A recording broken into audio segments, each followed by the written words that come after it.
They had a 20th place finish at the World Cup here in early January, Three Kings holiday weekend, and they've had a top 18 won 18th place in Oberhof.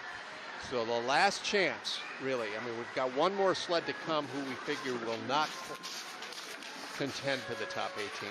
Pretty smooth paddles there. Deliberate settle. They're a little on the right side of that start ramp, and that makes it really tricky to navigate that first cut as the bobsleigh and women's starts come together. Or women's and double starts.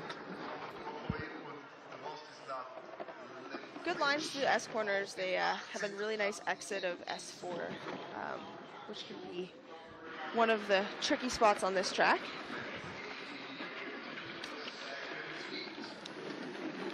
Nice exit of oh no, they weren't able to navigate through the chicanes. Another crash, and they're back on the sled.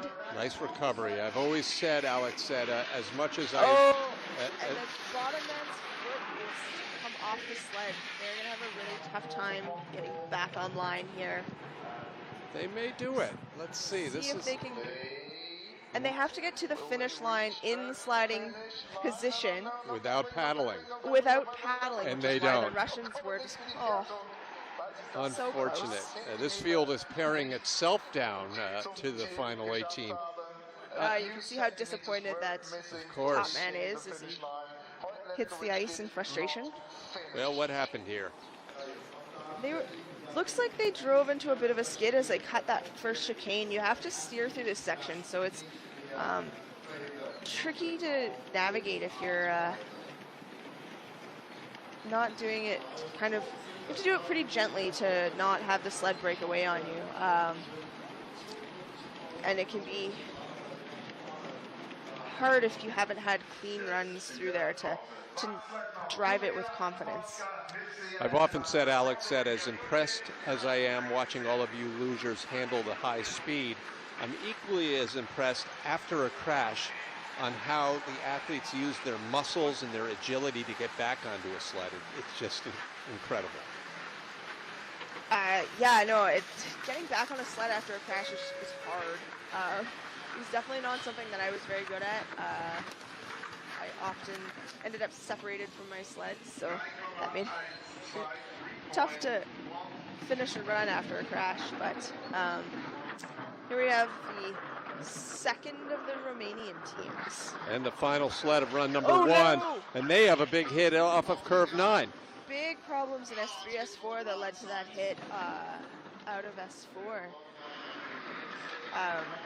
And with the profiled transitions between the flat and the walls, you can see that they nearly crashed. Oh no, they have crashed. That is too bad for this young Romanian team, and I don't believe they will they will not get back on and carry enough speed to finish the run. No chance. So frustration for several of these last few teams, Alex. You know, the good news is that they're all okay. No injuries that we have seen. But no, it looks like they've all, and you can see they just had too much height at the end of S3 there, and that led them to cross too hard to S4 and have too much height fall off or come out early and hit the wall on the inside. So both of the Romanian teams had DNFs. Both had crashes and failed to carry across the finish line. I still believe the way that the FIL rules work, that one of those teams can represent their country tomorrow in the relay. But we'll get the word on that. If they were, I believe if they were qualified to race in their individual race, they will be able to field one of their doubles teams in the team relay. Well, we're going to be flashing some standings up in a moment. Run number 1 of the World Championship doubles competition is in the books.